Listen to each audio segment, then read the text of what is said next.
You may recall that a while back there were some pretty intriguing rumors circulating regarding an Alien vs. Predator anime series that was originally produced for Netflix and apparently had never seen the light of day.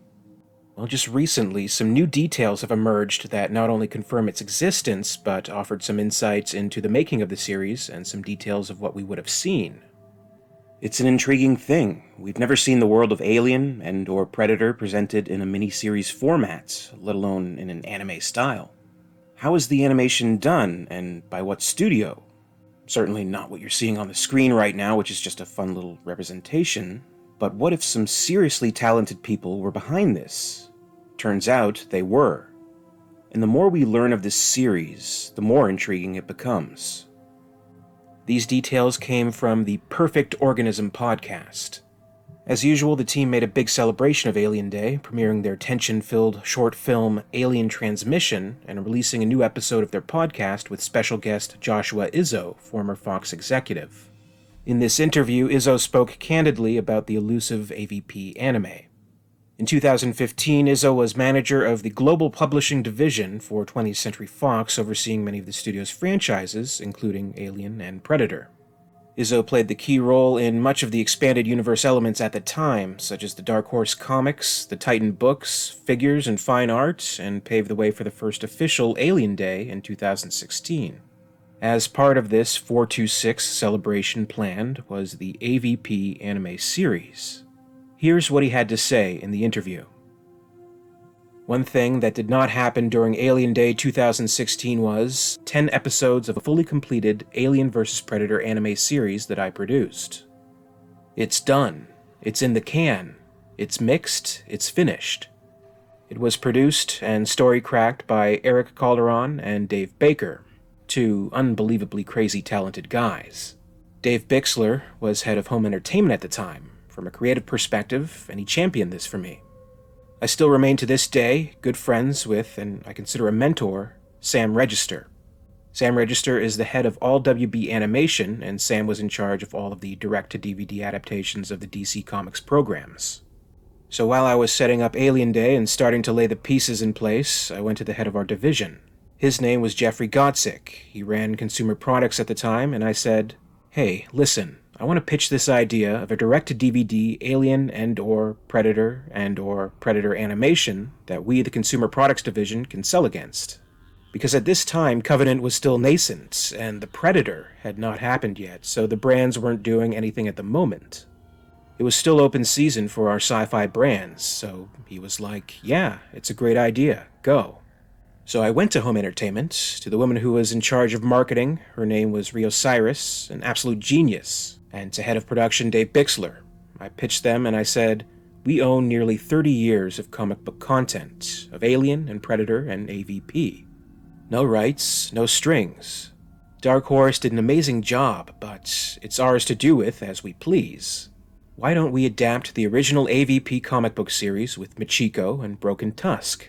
Let's just do that. Here's your storyboard. Here, it's done, it's finished.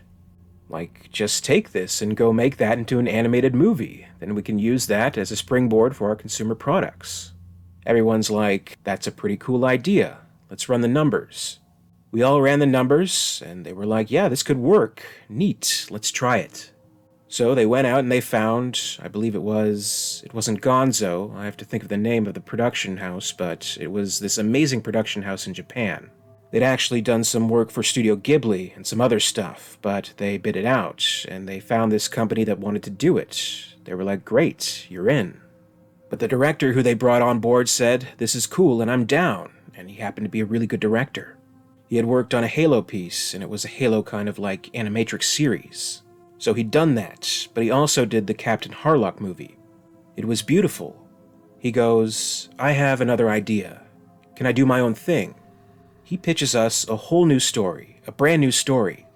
And so myself, as kind of the keeper of the canon, plus we bring in Dave Baker and Eric Calderon, we bring them in as kind of like Western animation consultants and producers. We all sit down and we craft the story, and we crack the idea, and we literally find a place within our established canon. I put it way deep future, post-AVP, post-Alien 4. It's deep future stuff, where we said, this won't compete with anything that's happening in our core timeline. So if you ever want to do another movie or tell any of the stories on Earth, we're all square. It won't overlap, nothing will happen. Finally, we all come to an agreement. Everyone says, cool. We greenlight it, and we go. We're making 10 episodes. It was going to be released as 3 direct-to-DVD and/or streaming movies here in the West. 10 episodes on Japan television. This was going to be initially released on Alien Day in 2016. That was the plan. Now what happened was, as we were going forward, Ridley came back to Fox and said, I want to make another Alien movie. This was going to be Covenant. And Shane came and said, I want to make a Predator movie, which was going to be The Predator. AVP as a brand was something that was frowned upon at the time at Fox because those movies underperformed, but meanwhile the intellectual property, just those words put together, Alien versus Predator, from a consumer products and a publishing perspective, still worked. Everyone just understood it was like chocolate and peanut butter. I would put these two things together, and they're awesome together, so that was how I pitched it. So the idea was we wanted to have this launch on Alien Day, and we were right up to the last minute still working on that. Netflix was interested, so was Hulu. We actually had distribution ready to go, but because the larger studio had these 2 feature films utilizing the macro, Alien, and Predator intellectual properties, the animation got backburnered, and they said, we'll revisit this at another time. Now, that was fine, and I had deals signed. NECA was developing. Titan was working on an art book and a novel. Dark Horse was working on a comic book series. Those were all in process. Somewhere in the world, there is stuff that was being done. Someone has pictures, so that was going to be one of the big driving forces behind Alien Day 2016. The announcement of all new Alien and Predator content. We ended up pivoting to working with the folks over at G4 and Nerdist to make our Twitter contest more of our media opportunity than the announcement of the new animation. And that actually ended up working really well. What has been raising eyebrows over Izzo's revelations here is that this project is completed and ready. It's not some intangible what could have been, such as with the Neil Blomkamp Alien film. It is totally, as he put it, in the can. Alien vs. Predator Galaxy published an article last week outlining these findings from the interview, and it spread like wildfire. Publications like IGN, Collider, and Bloody Disgusting spread the word and once again inspired a sincere, palpable interest from the fans. People are very curious. They're perplexed as to why such an enticing piece of work would be sitting on the shelf for over half a decade now. So, why does Disney seemingly refuse to release it? When word first got out about this thing, the Disney acquisition of 20th Century Fox was still fresh in our minds. The series was, after all, created before the merger, and one probably couldn't be blamed in assuming that it may relate to some licensing statutes when it comes to streaming. But surely enough time has now passed that something like that wouldn't be an issue. For example, even though it took a few years, Marvel shows that originally came from Netflix, such as Daredevil and Jessica Jones, did eventually make their homecoming to Disney+. If something was made originally for Netflix or some other streaming service or intended for DVD release and didn't even see the light of day, then at this point Disney must own and be able to do with it whatever they want, right? If that's true, then actually making it available for viewers to watch may not be in the category of things they want to do. We all know the astonishing story of the Batgirl movie, a film that was just about finished, seemingly months away from release, only to be unceremoniously thrown into the trash by Warner Brothers. They ran some numbers, decided it couldn't possibly become the hit they needed it to be, and went with the safe bet by scrapping it and making it a tax write-off. Because of that, they can never officially release it. The deal is done. The fate is sealed. Welcome to Hollywood, baby. Could Disney have done the same thing with the AVP Anime series? It's possible such a move was already made, quietly. Izzo, still in good relations with his former Fox colleagues, doesn't seem to think so, or at least doesn't give that impression. He was asked on the podcast point blank why the series has yet to be released. His answer: I don't know how Disney wants to... Does Disney want to make AVP as a statement? When they have an Alien thing and a Predator thing, do they want to muddy the waters, as it were, with something that is essentially disconnected entirely from anything else? So one day this crazy artifact may make its way into the world, and honestly, it could be released right now, with zero context, and it's just a really fun animated series. It's got xenomorphs, it's got awesome predators. One of the predators is a cyborg and has a fully cybernetic arm and a cybernetic mandible.